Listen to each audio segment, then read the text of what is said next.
They don't give you much time for a transition here, but I'm going to have to transition in my mind from Central Europe, Poland, the war with the axis of tyranny, to Tibet, which is a very, very special subject for Forum 2000.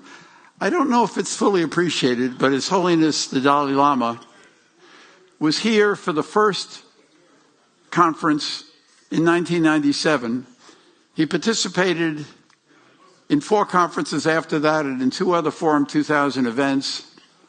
He was the first visitor to the Czech Republic when Václav Havel was elected president. He was the first person Havel invited. And near Havel's death, 1 week before he died in December of 2011, he was the last visitor who spent time with Havel. And they had a very, very special relationship. And after Havel passed away, we had a memorial service for him in Washington. And His Holiness the Dalai Lama wrote a beautiful, beautiful statement in which he talked about the importance of Forum 2000. But he also said that I seem to have been his last foreign visitor, and I cannot help from thinking that from a spiritual point of view, His Holiness said to, at the memorial service, he said, I cannot help but think that from a spiritual point of view, there was a strong connection between us. So it's a very special occasion to have my dear friend, Pempa Tsering, Sikyong Pempala, that's what I was told I should call you. It's wonderful to have you here. Thank you. And I want to begin with a question about what's going on today in Tibet.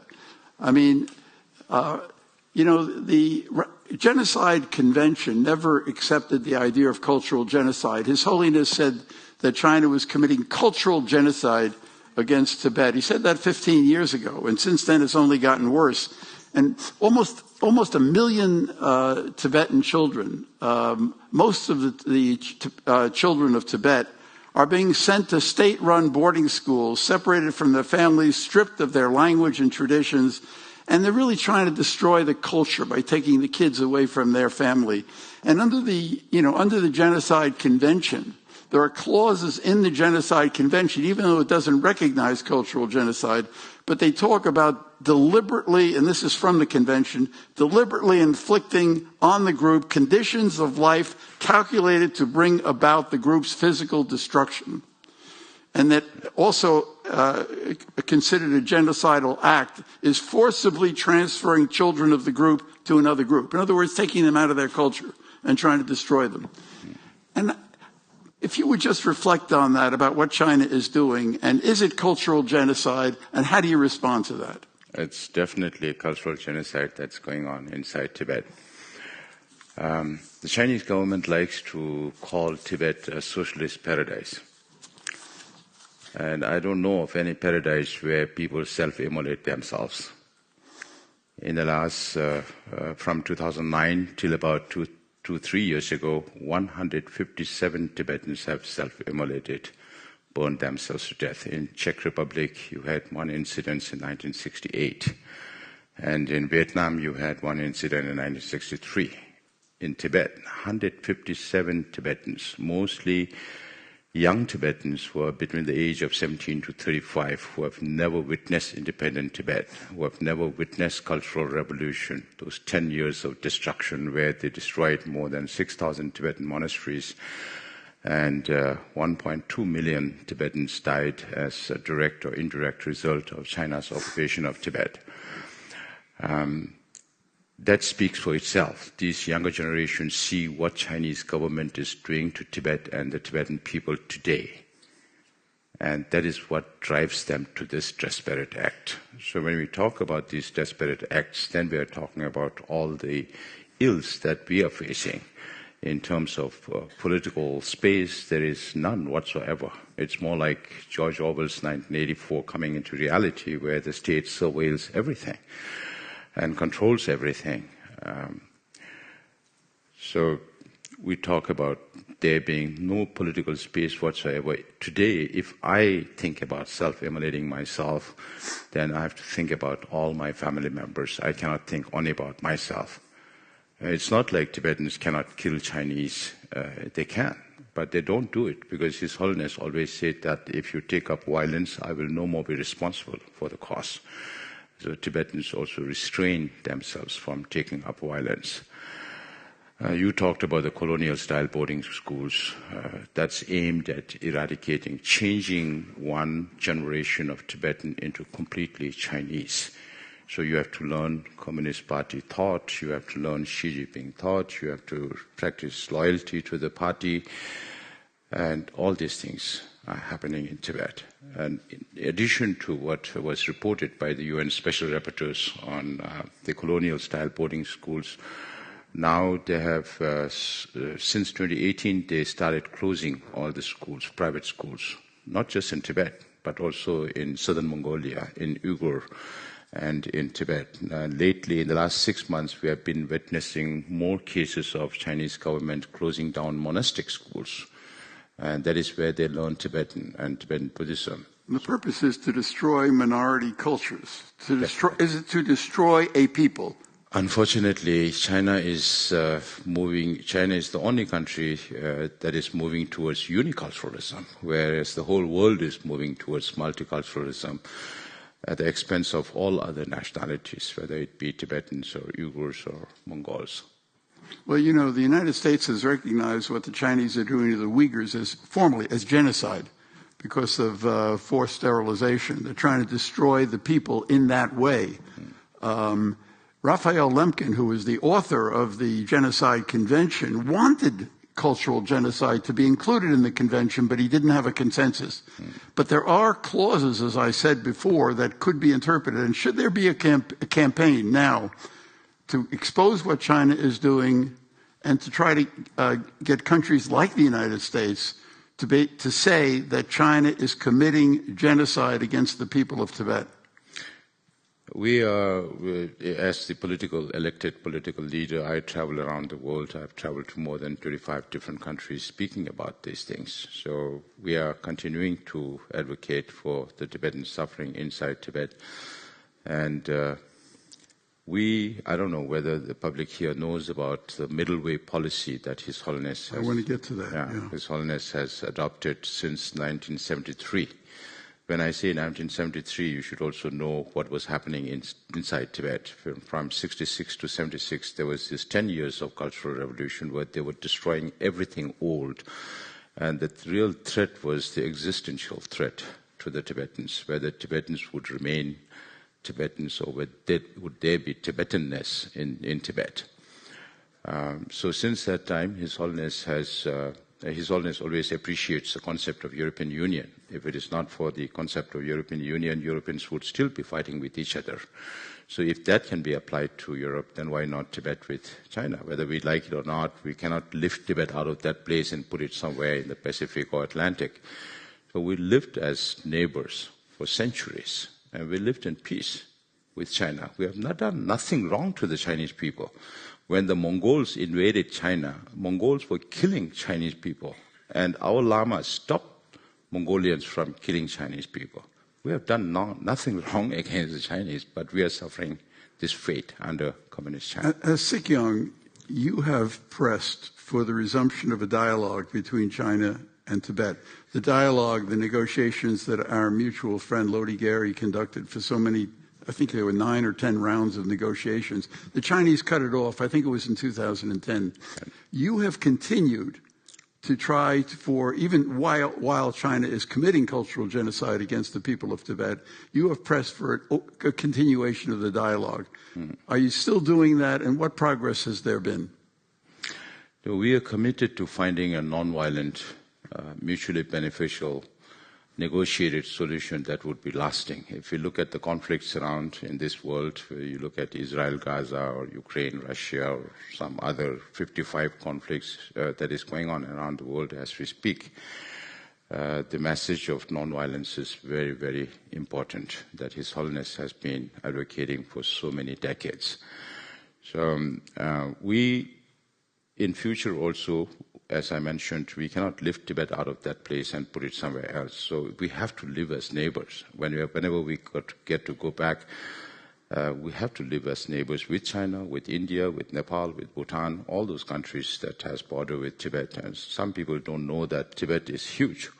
Tibet is 25% of China's landmass. It's about 2.37, some say 2.5 million square kilometers out of 9.7 million square kilometers. That is the total size of China. So Tibet is huge. And we are committed to finding a nonviolent solution. And I did commit to having back channels, but it's not worth speaking about. It's just more to send messages to each other. Several months ago, I had the opportunity to meet with President Macron for a short while, and the next day I received message from Beijing saying, what is your motivation to meet with President Macron now?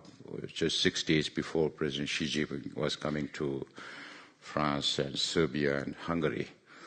So this is the kind of back channels we have, but it's not worth mentioning. Even if we do manage to build some more contact with the Chinese, if you look at what Xi Jinping is doing to the Tibetans, to the Uyghurs, to the Mongols, to Hong Kongers, and to Chinese pro-democracy.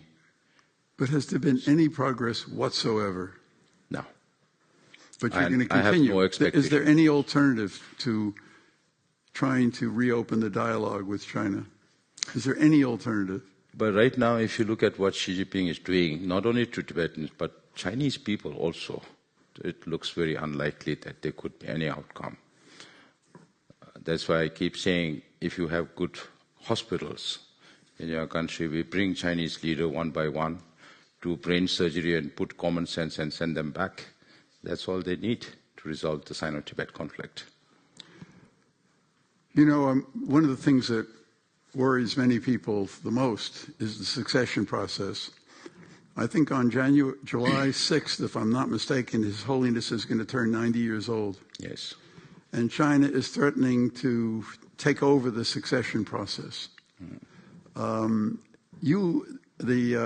Holiness and the Tibetan government in exile, which you lead, have not announced any roadmap for the succession process.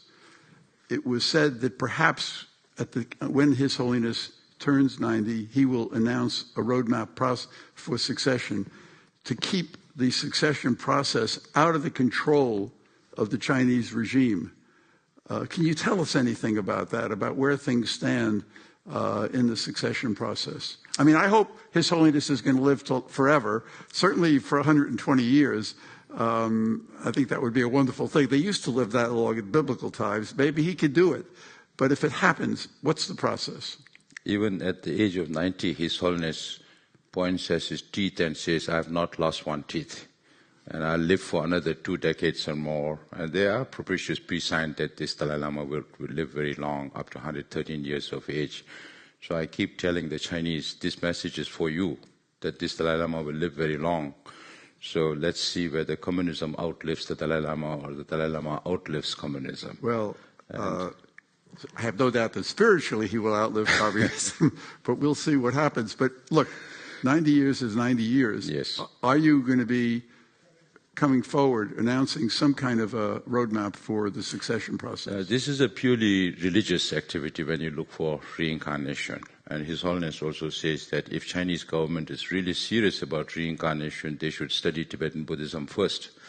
Because this is very unique to Tibetan Buddhism, where you have reincarnated what China calls as living Buddhas.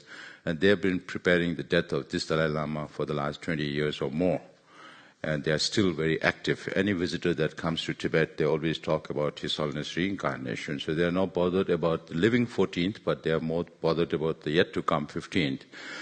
And even at 90, if His Holiness feels good, then he might even say that it's too early. Who knows? That's some 8-9 months down the line. And there's only one document regarding His Holiness reincarnation. There is a September 2011 document, which you mentioned, where His Holiness might take certain decisions when he reaches the age of 90, which is 6th of July, 2025. And from the media, from the politicians, I keep getting this question as to how this will move on.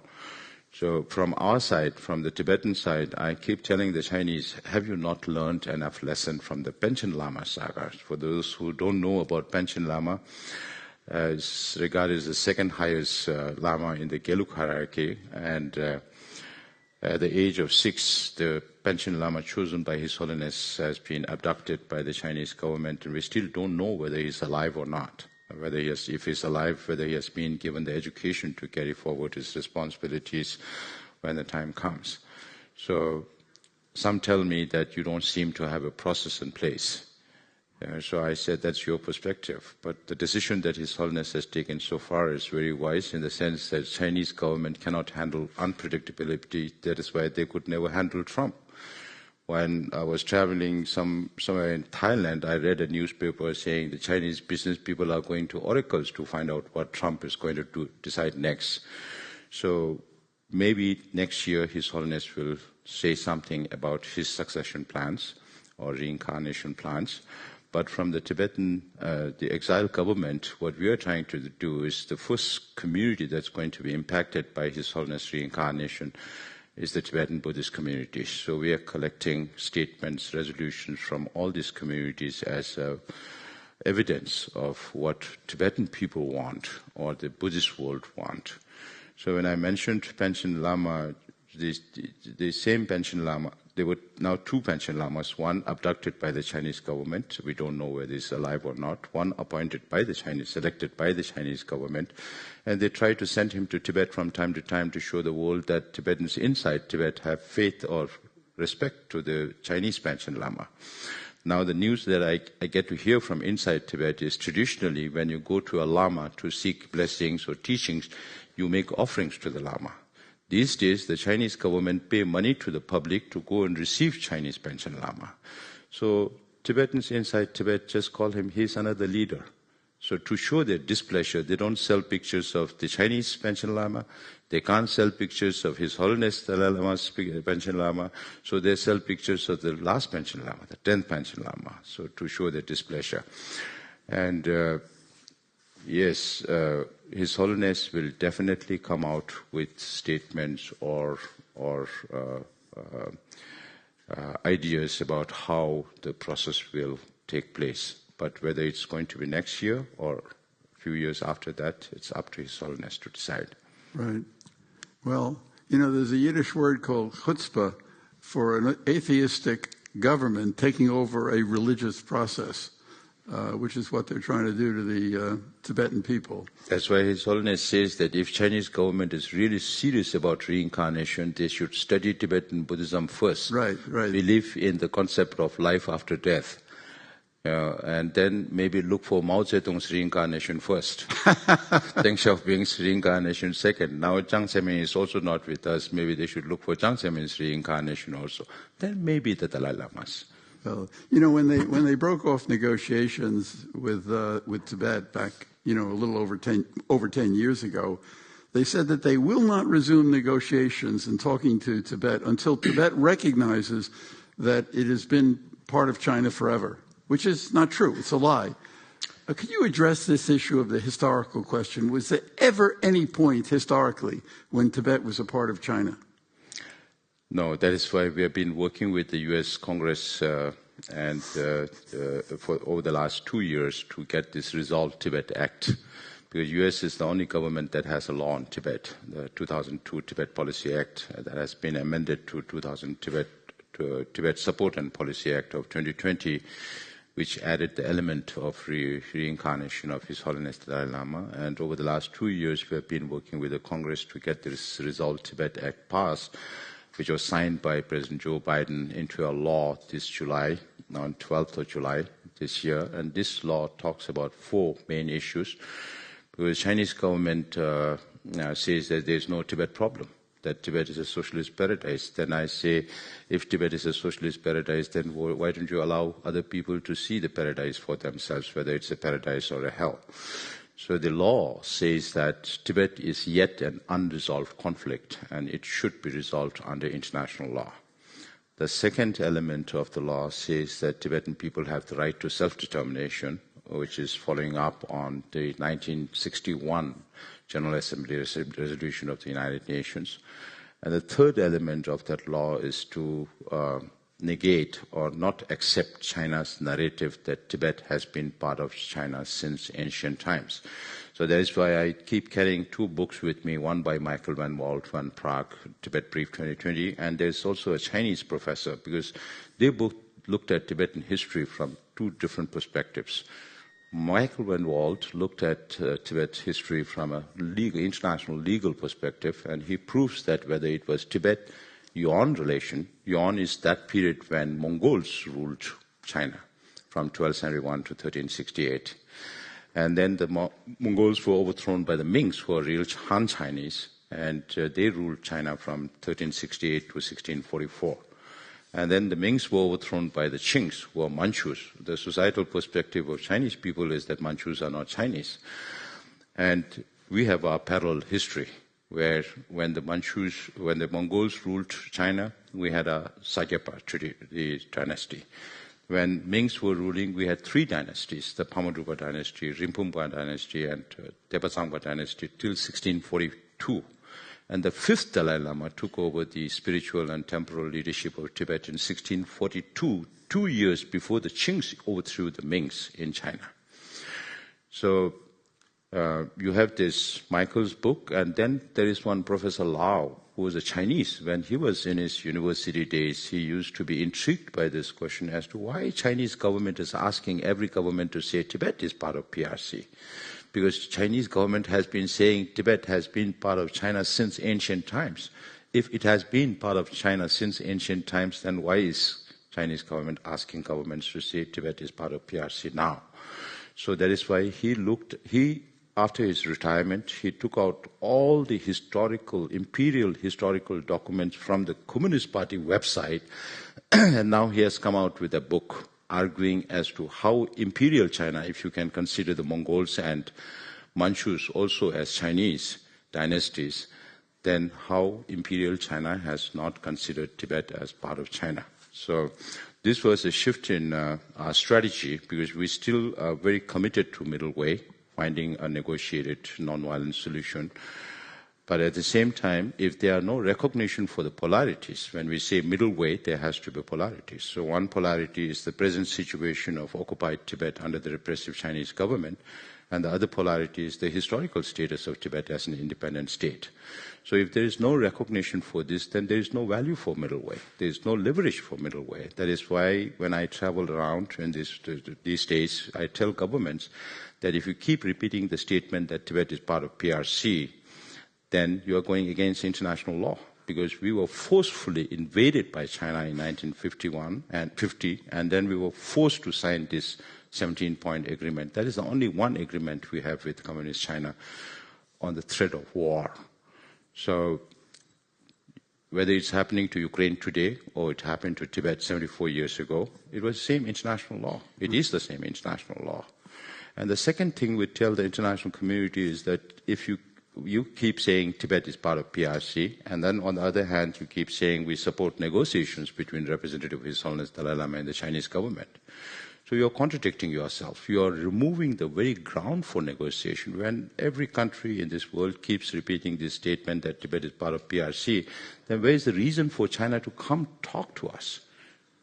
Then the third thing we tell them is, why is Chinese government asking every government to say Tibet is part of PRC? Why not Mongolia? Why not Uyghurs? Why not Manchuria? Why only Tibet? Because the Chinese government knows that they have no legitimacy of their rule in Tibet, and they are trying to seek that legitimacy from the international community. And I think it should be noted that, in the State Department reports, it used to say Tibet is part of China. It doesn't say that anymore. The U.S. has changed and has removed that language. And I would hope that we would... Are you trying to get other governments to remove that kind of language and to not say that Tibet is part of China? We're waiting for the U.S. election to get over, and then see how we can work with the Congress and the State Department to work with other like-minded countries to take similar positions, so that China will be forced to come and talk to us. I mean, we gave His Holiness the Democracy Service Medal in 2010. You received it last year. It was a glorious occasion. And I just think it should be said, and maybe you could say a brief word about that because our time is up. But if you could just sort of say a brief word about His Holiness's commitment to democracy. I mean, it's an actually deep commitment. And Pempala, the Sikyong, the head of the government in exile, that government in exile was set up by His Holiness. He wanted to see this happen because he wanted to begin to introduce democracy into the Tibetan system, into the Tibetan culture. And maybe you could just say a word about his commitment to His democracy. Holiness had been to, when he was 19, 20 years old, he had been to China, met with Mao, Tao Enlai, and all leaders of those times, and he saw how China functioned. Even though everything looked very orderly, people didn't have the freedom to speak.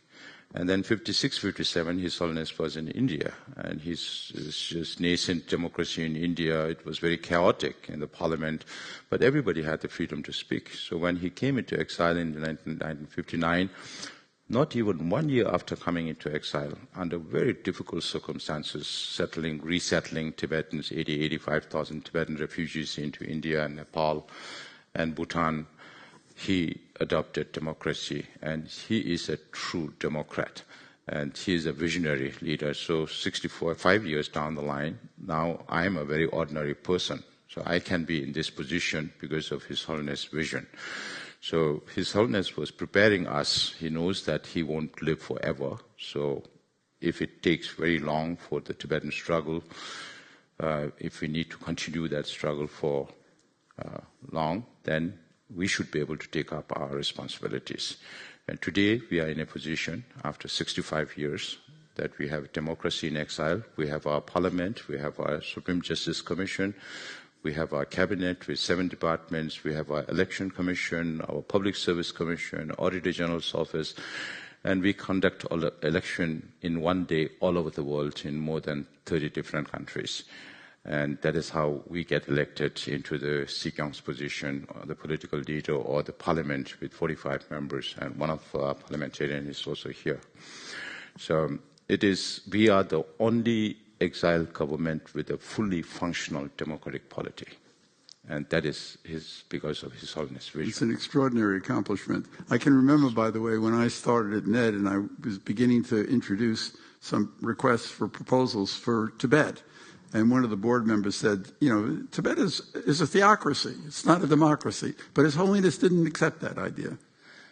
He had been devolving as people progress, because when we talk about democracy in other countries, it's always you have to fight for democracy with bloodshed and, all that. But His Holiness has been empowering us all the time as he sees that we are getting prepared more and more. Every 10 years he has been, devolving his powers. And 2011 he said, I'm going to devolve all my political and administrative responsibilities now, which is in the hand of the democratic elected leadership. His Holiness is truly one of the great figures in the world today, and we shouldn't take that for granted. And I just want to note that in the letter, which I'm going to give to Forum 2000, that his message when we had the memorial service of Václav Havel, he said, I have assured Forum 2000 that I shall be very happy to do whatever I can to contribute to its work and to keep alive the spirit of freedom that Václav Havel made such efforts to promote. And I think that's so important, and I hope that you will convey to His Holiness the love and respect of the Forum 2000 conference, because we do love and respect him. Thank you very much. Maybe I want to add with one last thing. At this conference also, I see a lot of contradictions, a lot of paradoxes. So I think one of the topics for the next conference should be democracies empowering authoritarianism. I believe, as a Tibetan who followed nonviolence as a means of resolving conflicts, if you have to bring China on their knees, give them less business, or at least have balanced trade. Because of all the foreign exchange reserve they have, they splurge it on Belt and Road Initiative, creating more dead economies around the world, splurge it on space technology, on military. Because of economy, they have all this political power and military power. So our friends in Europe tell me the dragon is biting at us. Then I told them, dragon at one time was very weak. Who fed the dragon to become so strong to be able to bite it? It's United States, Europe, Japan, And there's Taiwan, nobody who opposed that more than Václav Havel. Yes, so if you want to bring China on its knees, then economy is the linchpin. Yeah. I've received katas from Tibetan friends forever, but I'm told by my Tibetan friends that it would not be inappropriate if I gave one to you. So I want to conclude by putting this around your neck. Thank you. Thank you. Thank you. Thank you, Carl.